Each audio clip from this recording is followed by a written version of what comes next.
께서 영광 받으신 줄 믿습니다. 우리 옆에 분과 인사하겠습니다. 주님의 평강이 함께 하시기 바랍니다. 한 번 더 인사하겠습니다. 주님께서 끝까지 함께 하실 것입니다. 기도하겠습니다. 거룩하신 아버지 하나님, 부족한 종이 말씀을 전합니다. 종의 모습은 감추어 주시고 오직 주님 말씀만 선포되게 하여 주시옵소서. 예수님의 이름으로 기도드립니다. 아멘. 1940년 2차 대전 초반에 영국과 연합군은 프랑스 덩케르크 해안에서 독일군에게 포위되는 일이 있었습니다. 30만 명이 넘는 병사들이 바다를 등지고 몰려 있었고 군사적으로는 거의 전멸 상태가 될 수밖에 없었습니다. 그래서 많은 군사 전문가들이 이렇게 말했습니다. 이젠 끝났다. 어쩔 수 없다. 그런데 이때 이와는 다르게 영국 정부와 왕실은 전 국민에게 기도의 날을 선포합니다. 그리고 그때 교회마다 사람들이 몰려와 무릎을 꿇고 하나님, 우리가 이 싸움에서 도저히 이길 수가 없습니다. 도와주십시오 라고 기도했습니다. 많은 사람들이 우연의 일치라고는 하지만 그리고 이후 놀랍게도 전쟁의 상황이 변하기 시작한 것입니다. 독일군의 진격이 예상치 못하게 기갑부대가 멈춰서게 되었고 날씨가 변하고 바다가 잠잠해져서 그 틈을 타 군함뿐만 아니라 민간 어선까지들 동원하여 33만 명이나 되는 병사들이 기적처럼 건널 수 있게 된 것입니다. 역사는 이것을 덩케르크의 기적이다라고 부릅니다. 사람들은 훗날 이것을 가지고 이렇게 말했습니다. 그날 영국을 살린 것은 군함이 아니다. 그날 영국을 살린 것은 무릎이었다. 사랑하는 성도 여러분, 그런데 우리가 살아가는 이 세상도 어찌 보면 전쟁의 연속이다라는 생각을 해보게 됩니다. 눈에 보이는 전쟁도 있고 아무에게도 말 못하는 마음속에 전쟁도 있다라는 것입니다. 그것이 직장과 생계의 전장일 수도 있고 관계에, 가정에, 건강에, 공부와 성적에, 미래에 대한 불안과 재화의 싸움은 그런 전쟁일 수도 있습니다. 그런데 어떤 전쟁은 노력하면 해결될 수 있는 것처럼 보이지만 또 어떤 전쟁은 아무리 했어도 계속 밀리는 싸움이 지속되는 것을 보게 됩니다. 오늘 본문 출애굽 17장은 이스라엘 백성들이 광야를 지나가던 중에 실제적으로 전쟁을 겪는 이야기입니다. 사실 하나님은 오랜 종살이 때문에 몸과 마음이 지쳐 있었던 이스라엘 백성들을 애굽으로부터 구원해 주셨습니다. 그래서 이스라엘 백성들은 하나님의 인도하심에 따라 애굽을 떠나 홍해를 건너게 되었고 자신들을 죽이려고 뒤쫓아오는 애굽의 군사들이 자신들이 건넜던 그 물에 수장되는 것을 직접 목도하게 되었습니다. 그래서 이스라엘 백성들은 더더욱 이제 자신의 목적지는 이대로 쭉 가게 되면 순탄하게 가나안 땅에 들어갈 것이다 라고 기대했습니다. 그런데 현실은 그렇지 않았던 것 같습니다. 홍해를 건넌 그들을 기다리고 있었던 것은 목마름과 굶주림, 그리고 한낮의 더위와 한밤의 추위가 계속된 것입니다. 그래서 그들이 애굽을 처음 떠나올 때 가졌던 벅찬 감격과 기대와는 달리 그들이 이 불편한 상황을 계속 감수해야만 했습니다. 그래서 가도 끝이 없는 긴 터널을 통과하는 것 같은 이 광야의 힘든 과정 속에서 점차 그들 마음속에 하나님의 약속이 과연 이루어지는가? 홍해를 가르셨던 하나님이 이곳 광야에는 없으신가라는 의심과 회의가 일어나게 됩니다. 그래서 출애굽기 17장 7절 말씀에 보면 결국 애굽에서 자신들을 건져내어 홍해를 가셨던 그 하나님께서 이곳 광야에는 안 계신 것 아닌가라는 의심까지 하게 됩니다. 이 이스라엘 백성들의 이 의심의 사건이 바로 무리바 사건, 바로 이스라엘 백성들이 하나님을 시험하는 사건이 일어나게 된 것입니다. 그런데 사실 이때도 이스라엘 백성들은 광야 한가운데서 물이 없어 고통스러웠는데 그때 하나님께서 바위에서 터져나온 생수로 그들을 목마름을 해결해 주셨습니다. 그런데 이 생수 사건이 바로 있은 그 다음에 오늘 본문에서 이스라엘 백성들은 또다시 또 다른 시련, 바로 전쟁을 맞닥뜨리게 됩니다. 그것은 바로 아말렉이라고 하는 가나안 족속이 이스라엘을 공격해 온 것입니다. 오늘 본문 8절의 말씀을 함께 읽겠습니다. 그때 아말렉이 와서 이스라엘과 르비딤에서 싸우니라. 근데 여기에서 이스라엘 공격한 이 아말렉 족속은 우리가 잘 알고 있는 것처럼 창세기 36장 12절 말씀에 보면 예서의 후손, 바로 이스라엘과는 원수 지간인 셈이었습니다.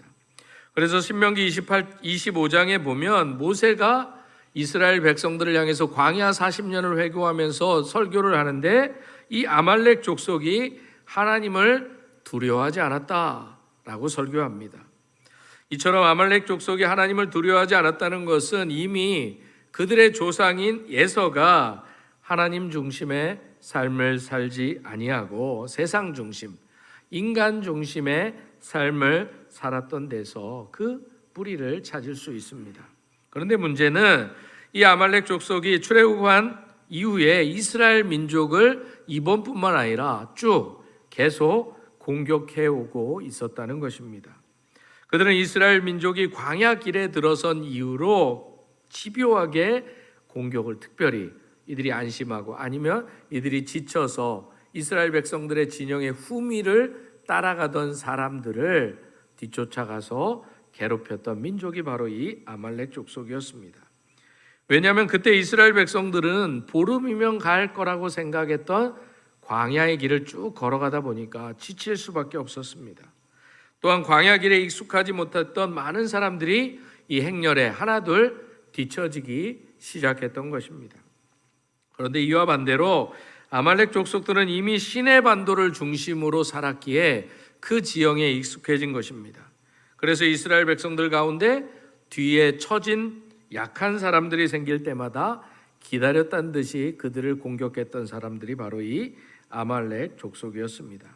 그러다가 결국 이제 르비딤에서 이제 이스라엘과 아말렉이 마침내 정면으로 부딪히게 된 것입니다. 바로 아말렉은 처음에는 조용히 뒤따라오면서 약한 자들만 공격하다가 이제 정면으로 이스라엘 전체를 공격했던 것입니다. 이것에 대해서 노프트 푸른교회 문희근 목사님이 이렇게 설명합니다. 그런데 사실 아말렉 족속은 비가 내리지 않는 봄과 여름철이면 물이 풍부한 목초지를 찾아 고원지대로 이주했다가 비가 많이 내리는 시기가 되면 팔레스타인 지방이나 시내반도 저지대에 풍부한 풀을 찾아 이주하며 살았습니다.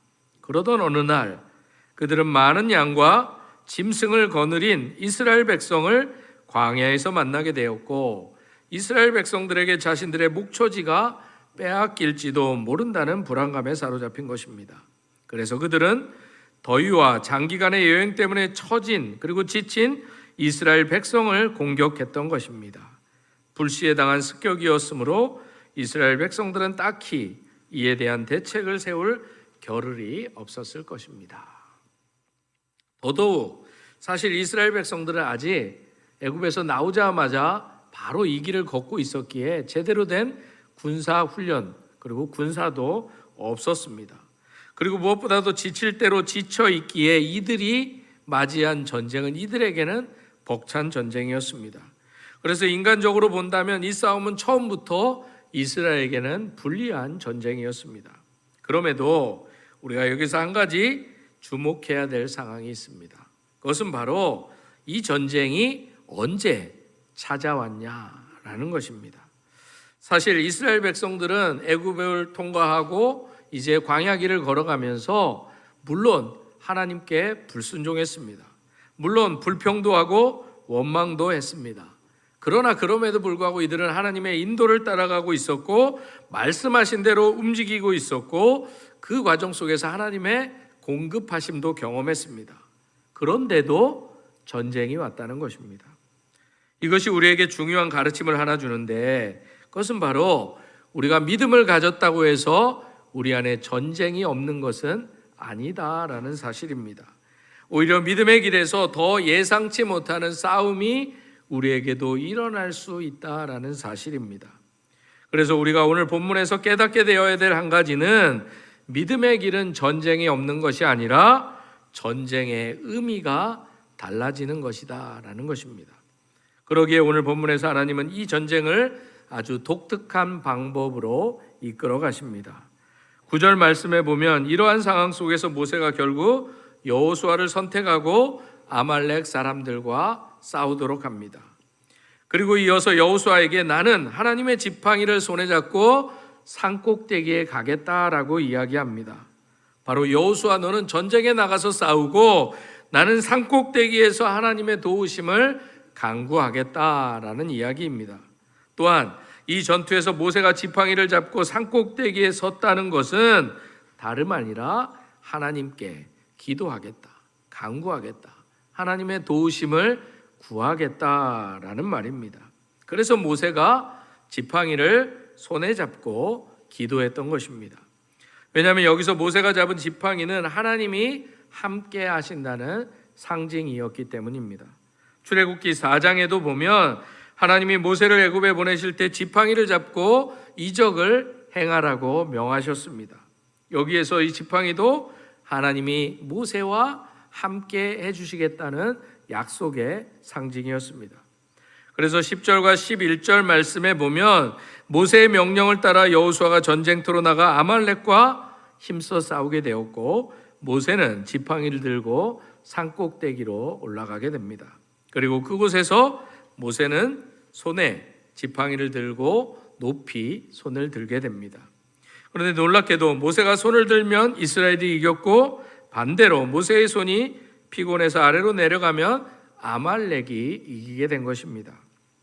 우리가 여기서도 한 가지 배울 수 있는 것이 있는데 그것은 바로 무엇이냐면 위대한 지도자도 그리고 모세도 지치고 피곤할 수 있다라는 것입니다. 믿음이 좋다고 해서 넘어지지 않는 것도 아니고 지치지 않는 것도 아니고 위기가 없는 것도 아니고 유혹이 없는 것도 아니다라는 것입니다. 그리고 기도한다고 해서 항상 강하고 담대한 것도 아니다라는 것입니다. 그래서 모세도 손이 내려오는 순간이 있었다라는 것입니다. 그 전쟁의 긴박한 순간에도 모세도 피곤하니까 손이 내려올 수밖에 없었다라는 것입니다. 그런데 놀랍게도 하나님은 모세를 혼자 버티게 내버려 두지 않으신 것입니다.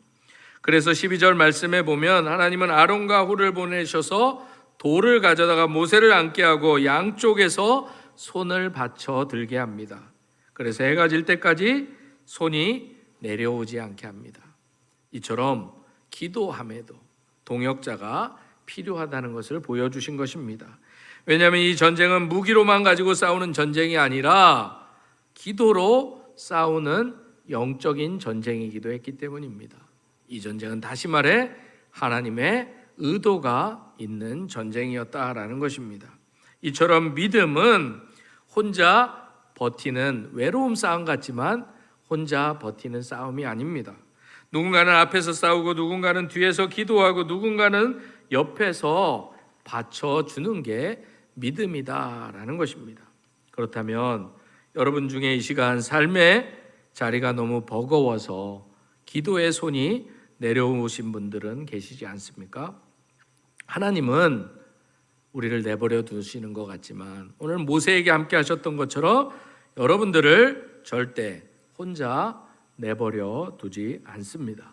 여러분들이 홀로 싸우고 있는 것 같지만 그래서 주위를 둘러보아도 아무도 없다고 생각하는 그 순간에도 믿음의 눈을 들어서 보면 하나님을 바라보게 되면 아론과 훌과 같은 사람들을 여러분 옆에 두실 것을 그리고 두신 것을 반드시 보게 되실 것입니다. 그렇다면 여기에서 모세가 손을 든다는 것은 무슨 의미겠습니까?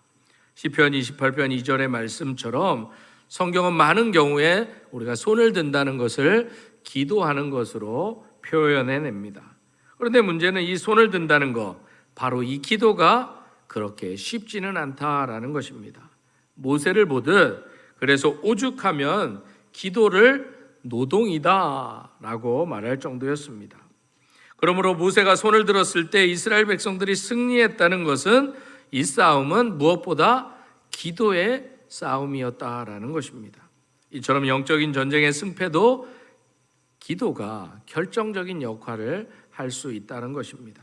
그래서 무엇보다도 모세가 손을 들었다는 것은 기도했다는 것이기도 하지만 전적으로 하나님을 의지하고 신뢰하고 하나님께 부탁했다라는 것입니다. 하나님께서는 지금 이 전쟁에서 모세의 손이 올라가면 이스라엘이 이기고 모세의 손이 내려가면 이스라엘이 지고 아말렉이 이기는 이 모습을 통해서 이스라엘 백성들에게 분명히 보여주고자 하셨다라는 거예요. 이 광야 생활을 계속하면서 가나안 땅에 들어가는 그 순간까지 잊지 말아야 될 한 가지, 오직 너희들은 나 여호와 한 사람을 의지해야 된다라는 것을 분명히 보여주기 위해서 산꼭대기에 모세를 서게 하시고 전쟁의 상황이 모세의 행동을 통해서 달라지는 것들을 분명히 보여줌으로 하나님께 기도하고 하나님 앞에 맡기지 않으면 어떻게 되는지를 분명히 보여주고자 하셨던 것입니다. 그래서 손을 드는 것, 바로 기도가 우리 삶의 승리의 가장 중요한 열쇠임을 보여주신 것입니다. 그래서 사도 바울도 에베소서 6장 18절에 보면 우리가 사탄과 그의 하수인과의 영적 전쟁에서 승리하기 위해서는 하나님의 전신갑주를 입어야 된다라고 말씀하시면서 동시에 결론적으로 기도할 것을 말씀하고 있습니다.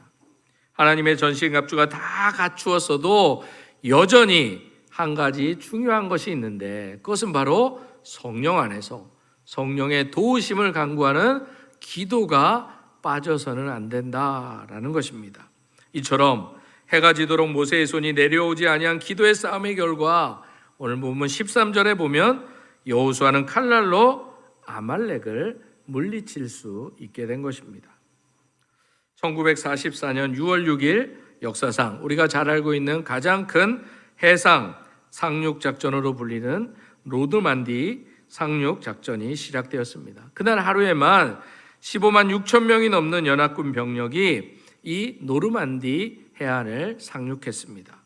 이 작전에는 수천 척의 함정과 상륙정들이 동원되었습니다. 그리고 전쟁의 현장 지휘는 아이젠하워 장군이 하고 있었습니다. 그런데 그날 미국의 대통령인 루즈벨트는 이렇게 이야기합니다. 내가 이 전쟁을 다 지휘하고 통제한다. 이 말이 아니라 그는 이 전쟁을 시작되고 전쟁이 진행되는 이 상황을 다 보고받으면서 그날 저녁 라디오 방송에서 국민과 함께 기도를 드리기 시작합니다. 이때 루즈벨트의 기도는 이렇습니다. 이미 우리는 전쟁에서 승리하고 있고 이 전쟁은 끝나게 될 것입니다 라고 한 것이 아니라 현재까지는 승리하고 있습니다. 그러나 적은 강하고 승리가 빠르게 오지 않을 수도 있습니다. 이 현실을 기도로 나타냅니다. 그리고 하나님께 우리의 힘과 믿음과 그리고 끝까지 버틸 은혜를 구하는 기도를 라디오를 통해서 국민들과 함께 했습니다. 그리고 그는 하루만 기도하자가 아니라 계속 기도하자라고 국민들에게 요청했습니다. 이 장면이 우리에게 주는 메시지는 아주 단순합니다. 바로 믿음은 내가 한다, 내가 통제한다, 내가 지휘한다가 아니라 바로 모든 것을 하나님께 맡긴다, 하나님께 매달린다라는 것입니다. 이처럼 우리는 위기의 순간에 내가 지고 있는 것이 무엇인지, 내 패가 무엇인지에 매달리기 쉬운데 믿음은 바로 그 순간 내가 지고 있는 패를 다 내려놓고 우리의 시선을 하나님께 돌리는 것이 믿음인 것입니다. 승리의 보증수표, 부적처럼 기도하자라는 말이 아니라 가장 큰 결정을 앞둔 순간에도 하나님 앞에 겸손히 나아가 엎드려 기도하는 태도, 그 바로 믿음의 자세가 무엇인지를 이 루즈벨트가 전 국민을 향해 기도하자면서 보여준 것입니다. 그래서 오늘 본문의 아말렉과의 전쟁은 결국 여호수아의 칼도 필요했지만 그 전쟁의 승패는 바로 모세가 들고 있었던 손에서 갈릴 수 있었던 것입니다. 그리고 하나님께서는 이스라엘 백성들이 승리를 거두자마자 14절 말씀에 보면 모세로 하여금 흥미로운 일을 하게 하십니다. 어떻게 이 전쟁에 승리했는지를 책에 기록하고 기념하라고 명령하십니다. 그렇다면 왜 하나님께서는 이것을 책에 기록하고 기념하라고 말씀하셨겠습니까? 두 가지 이유 정도 생각해 볼 수 있는데, 첫 번째 이유는 16절 말씀처럼 전쟁에 이기기는 했지만 아말렉과의 싸움이 끝난 것은 아니었기 때문이었습니다. 그래서 아말렉이 다시 쳐들어올 때를 대비하라는 경고를 해주신 것입니다.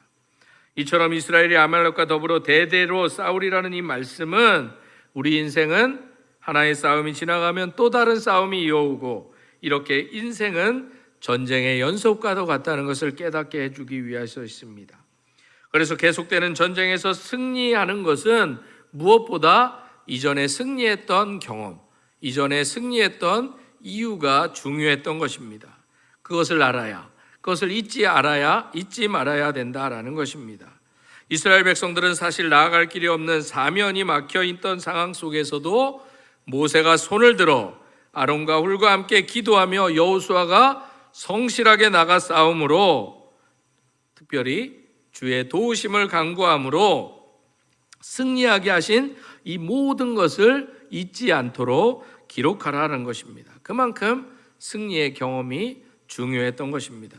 그런데도 광야에서 이스라엘 백성들은, 그리고 오늘을 살아가는 우리도 싸움에서 승리한 뒤가 한참 지나고 나면 비슷한 상황이 동일하게 나올 때도 이전에 승리했던 이유, 바로 기도했던 이유, 하나님을 의지했던 그 상황을 다 잊어버리고 기도 없이 혼자의 힘으로만 버티고 싸우며 몸부림치려 했다라는 것입니다. 이처럼 간절히 기도했던 때를 쉽게 잊었던 것이 이스라엘 백성들이고 오늘을 살아가는 우리들이다라는 것입니다. 그래서 하나님이 이것을 기록하고 기념하라고 말씀하신 것입니다.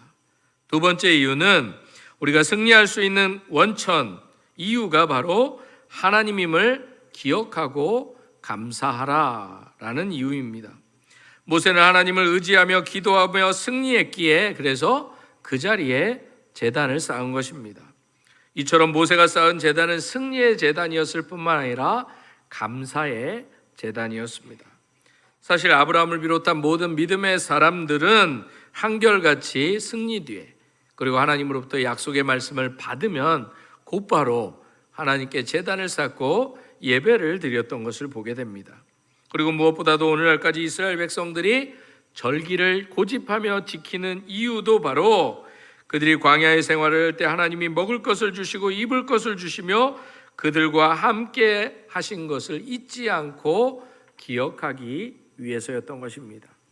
이처럼 이스라엘 백성들은 절기를 지킴으로 과거에 하나님이 베풀어 주신 은혜를 기억함과 동시에 오늘을 살아갈 수 있는 힘과 능력을 얻게 된 것입니다. 그래서 모세도 결국 하나님의 도움으로 이스라엘 백성들이 승리를 거두자 바로 그곳에, 그 자리에 제단을 쌓고 그곳의 이름을 여호와 니시다라고 부르게 된 것입니다. 여기서 그 제단을 여호와 니시라고 불렀다는 것은 하나님께서 당신에게 승리를 주신 것에 대한 놀라운 은혜를 기억하고 감사와 영광을 하나님께 돌리라라는 의미입니다. 그런데 일반적으로 깃발이라고 하면 이 니시가 군기, 그래서 우리는 깃발이라고 생각하는 경우가 있는데 이 깃발은 헝겊이나 천으로 만든 것을 생각할 수 있습니다. 그러나 성서 고고학자들에 의하면 이 모세 당시에 이스라엘에서 천이나 헝겊으로 만든 깃발을 흔들었다라는 흔적을 찾아보기가 어렵다고 합니다. 그 대신에 마치 전쟁이 일어날 때 한 부대를 대표하는 것으로 나무 같은 것에 쇠조각을 붙인 것을 사용한 흔적은 여러 군데서 찾아볼 수 있다고 합니다. 그래서 지구촌교회 원로 목사인 이동원 목사님은 그의 책에서 이렇게 설명합니다. 흥미로운 것은 나무떼기에 부대 이름 등이 기록된 새 조각을 붙여서 올리면 태양빛에 번쩍거리게 되는데, 히브리 원어로 깃발이란 말의 본래 의미가 번쩍번쩍 빛나는 깃발이라는 뜻입니다. 아마 모세가 산 정상에서 자기 지팡이에 새 조각을 붙이고 흔들고 있는 장면을 골짜기에서 싸우고 있던 이스라엘 백성들이 보았을 때 생성된 이미지의 영향일 때문입니다. 우리 응원단이 저기에 올라가서 지금 깃발을 흔들고 있구나. 하나님이 저기에 함께 하시는구나. 저들이 우리를 위해 지금 기도하고 있구나 하는 마음의 격려를 받으며 번쩍이는 깃발은 바로 하나님의 임재의 거룩한 상징으로 다가왔을 것입니다. 그 지팡이를 향한 이스라엘의 시선은 바로 하나님을 향한 백성들의 시선이었습니다. 이처럼 우리가 진지하게 기도하기 시작하면 그건 단순한 입술로의 기도만이 아니라 그 기도를 통해서 하나님을 집중하고 하나님을 바라보게 되는 것입니다. 그래서 오늘 이스라엘 백성들은 외형적으로는, 그리고 전쟁의 조건으로만 보면 도저히 이길 수 없었던 이 아말렉과의 전투에서 하나님만 의지하고 하나님만 바라보며 집중함으로 놀라운 승리를 거둘 수 있게 된 것입니다. 그래서 시편 120편 1편 1, 2절도 이렇게 말씀합니다. 함께 읽겠습니다. 내가 산을 향하여 눈을 들리라. 나의 도움이 어디서 올까? 나의 도움은 천지를 지으신 여호와에게서로다. 아멘. 그런데 우리가 여기서 놓치지 말아야 할 사실은 바로 하나님이 이 여호와 니시의 이름을 주신 때가 언제냐라는 것입니다. 이스라엘이 전쟁을 맞이한 때와 똑같은 때입니다. 사실 이스라엘 백성들은 홍해의 기적을 경험했지만 고작 사흘 만에 마라의 쓴물 때문에 불평하고 원망하고 하나님 앞에 좌절하고 절망한 모습을 보일 수밖에 없었습니다. 그리고 시간이 지나 또다시 이스라엘 백성들은 먹을 것이 없다고 불평했습니다. 심지어 애굽 생활로 돌아가고 싶다고까지 했습니다.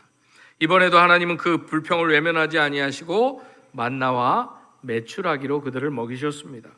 그런데 이스라엘 백성들은 여전히 하나님의 명령을 거역하는 불순종을 반복합니다.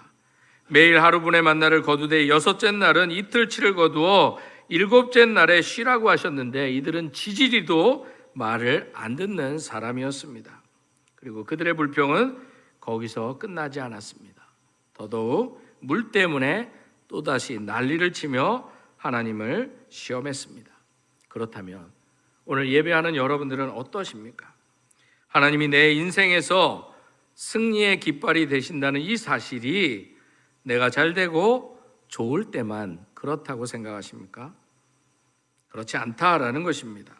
우리가 하나님의 말씀에 불순종하고 끊임없이 그분을 의심하고 과연 하나님이 계신가, 과연 하나님이 이곳에 안 계신 것은 아닌가라고 시험할 때 그때조차도 하나님은 오히려 오늘 본문의 말씀처럼 보란 듯이 당신이 우리와 어떻게 다른지를 당신의 하나님 되심으로 분명히 보여주신다는 것입니다.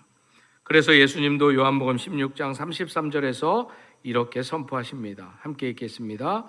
이것을 너희에게 이르는 것은 너희로 내 안에서 평안을 누리게 하려 함이라. 세상에서는 너희가 환난을 당하나 담대하라. 내가 세상을 이기었노라. 그러기에 아무런 가능성이 없어 보이고 앞이 캄캄해 보일 때도 우리가 기억해야 할 이름, 우리가 바라보아야 할 하나님의 이름이 바로 여호와 니시다라는 것입니다. 그렇다면 사랑하는 성도 여러분, 지금 여러분들은 어떤 싸움을 싸우고 계십니까? 눈에 보이는 문제만 붙들고 골짜기에서만 싸우고 계시지 않으십니까? 여러분은 여호수아처럼 삶의 자리에서, 현장에서 치열하게 싸우고 계십니까? 아니면 동시에 모세처럼 하나님 앞에서 기도하며 손을 들고 계십니까? 혹시 너무 지쳐서 손이 내려오고 있지는 않으십니까? 그렇다면, 그렇게 홀로 싸우고 있다면, 그렇게 느끼신다면 혼자 버티지 마시기 바랍니다. 하나님 우리 도원동교회 공동체를 통해 함께 손을 들게 하여 주실 것입니다. 왜냐하면 내 인생은, 그리고 내 인생의 전쟁은 내 실력으로만 결정되는 것이 아니기 때문입니다. 바로 우리의 손이 들려 있을 때 그때부터 하나님이 일하시기 때문입니다. 그러므로 우리 모두도 여호수아처럼 우리 삶의 자리에서 일어나는 모든 일 가운데 충성되게 믿음을 가지고 성실하게 나가 싸우시는 여러분들이 되시길 바랍니다. 그리고 무엇보다도 모세처럼 끝까지 하나님께 손을 놓지 않는 그런 사람들이 되시기를 소망합니다. 왜냐하면 이 전쟁은 여호와께 속한 전쟁이기 때문입니다. 오늘 성경은 우리는 포기할지라도 하나님은 대대로 끝까지 싸워 주시겠다고 말씀하십니다. 그 하나님이 오늘도 우리와도 끝까지 함께 하시고 끝까지 싸워 주시겠다는 우리의 여호와니시 우리의 깃발이 되어 주시다고 분명히 말씀합니다. 바라기는 여러분 모두가 2026년도 어떠한 상황 속에서도 하나님을 의지하고 기도함으로 언제나 함께 하시는 그 여호와 니시 하나님으로 말미암아 여러분들이 걸어가는 모든 길 가운데 바로 이 승리의 깃발, 여호와 니시의 깃발이 곳곳에 꽂혀지는 은혜가 넘쳐나시기를 주님의 이름으로 축복합니다. 이 시간 그런 믿음 가지고 결단의 의미를 가지고 세상의 유혹 시험이 찬양 드리고 기도의 자리로 나아가겠습니다.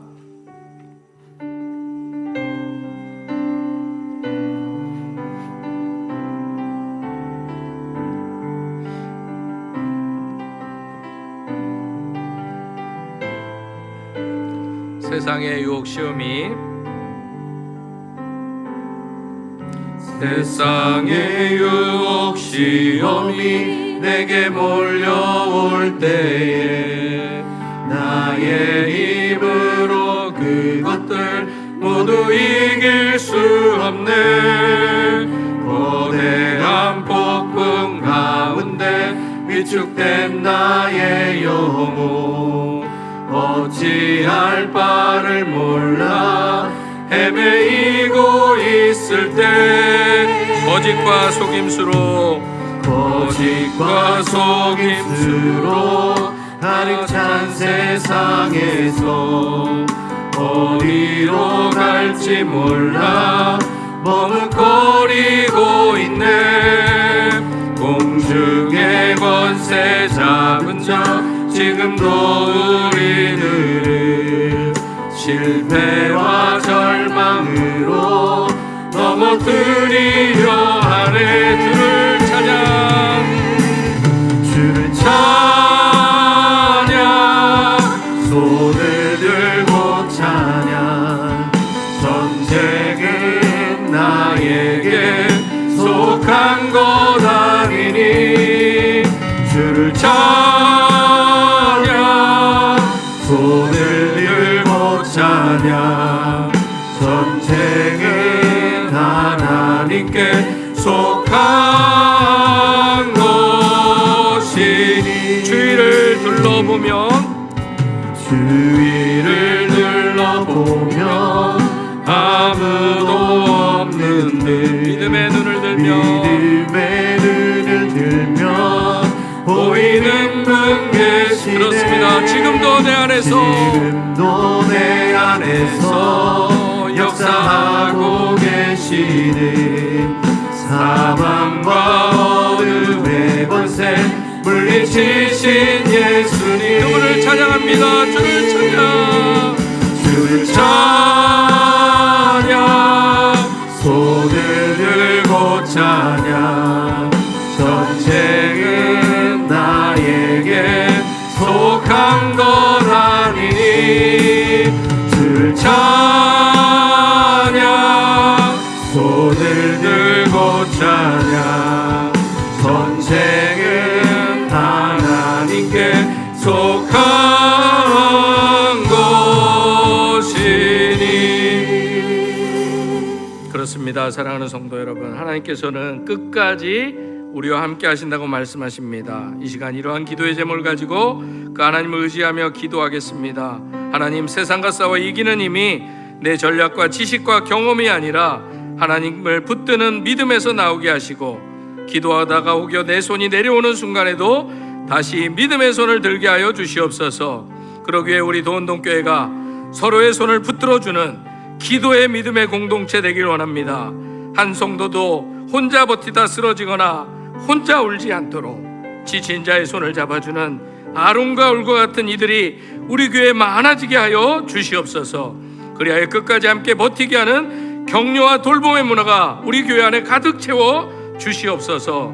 눈에 보이는 문제만 보지 않고 그 뒤에 있는 영적 싸움을 분별하게 하셔서 오늘도 우리의 삶의 현장에서 거룩함과 순종으로 싸우며 주의 깃발 아래 흔들리지 않는 우리가 되게 해달라고 주님의 이름 한번 부르고 통성으로 기도하겠습니다. 주여, 아버지 하나님, 이 시간 말씀 앞에 섭니다. 내 힘으로 이겼던 교만을 주님 앞에 이 시간 내려놓기를 원합니다. 아말렉과 같은 문제 앞에서 두려움에 무너졌습니다. 낙심하면서 기도의 손을 내려놓을 때도 있었습니다. 주님, 전쟁의 승패가 내 능력에 있다고 착각했습니다. 전쟁이 하나님께 속한 것인데 내가 싸운다고 생각했습니다. 어리석은 나를 용서하여 주시옵소서. 전쟁의 승패가 내 능력에 달린 것이 아니라 주님의 손을 붙드는 것에 달려 있음을 이 시간 깨닫게 하여 주시옵소서. 모세가 손을 들었을 때 승리했던 것처럼 내 내려줬던 손을 주님 앞에 다시 섭니다. 하나님, 그러나 홀로 있지 않게 하여 주시옵소서. 내가 힘들 때 나의 손을 들어주는 분이 분명 내 옆에 계셨음을 이 시간 믿음의 눈들어 바라보게 하여 주시옵소서. 그래서 우리 도원동교회 성도 그 누구도 혼자 버티다 쓰러지는 생명 없게 하여 주시옵소서. 홀로 아파 눈물 흘리는 성도 한 성도도 없게 하여 주시옵소서. 주님, 믿음의 눈들어 나를 통해 나를 살리고자 보내주신 아론과 우를 바라보게 하여 주시옵소서. 또한 주님, 내가 누군가의 아론과 우리 되어주는 그런 넉넉한 믿음도 허락하여 주시기 원합니다. 주님, 이곳에 임재하여 주시옵소서. 주님, 아론과 울처럼 서로의 손을 붙잡는 믿음의 공동체가 우리 교회 되기를 소망합니다. 도움을 구하는 것을 부끄러워하지 않게 하시고 누군가의 믿음이 내려올 때 말없이 곁에서 받쳐주는 믿음의 공동체가 우리 도원동 교회가 될 수 있도록 성령 하나님 인도하여 주시고 역사하여 주시옵소서. 그러기 위해서 오늘 여호와 니시 그 이름 앞에서 제가 싸우겠습니다. 내가 원하는 방식의 승리가 아니라 주님 뜻을 이루는 승리자가 되기를 원합니다. 주님, 우리 삶 가운데 함께하여 주시옵소서. 나를 들어 사용하여 주시고 무엇보다도 끝까지 나를 위해서 포기하지 않고 나를 위해 싸우시는, 내가 끝까지 싸우겠다 말씀하시는 그 주님의 손을 놓치지 않는 믿음의 용사들이 되게 하여 주셔서 2026년도 우리가 가는 곳마다 여호와의 승리의 깃발, 나를 통해서 승리하시고 나의 삶을 바꾸시고 나의 삶을 새롭게 하시는 하나님의 영역, 하나님의 자리가 곳곳에서 세워지는 은혜의 역사가 나타날 수 있도록 주님, 우리를 사용하여 주시옵소서. 그렇게 우리를 사용하실 하나님을 기대합니다. 주님, 역사하여 주시옵소서. 예수님의 이름으로 기도드립니다. 아멘. 다 함께 일어나셔서 봉헌하시겠습니다.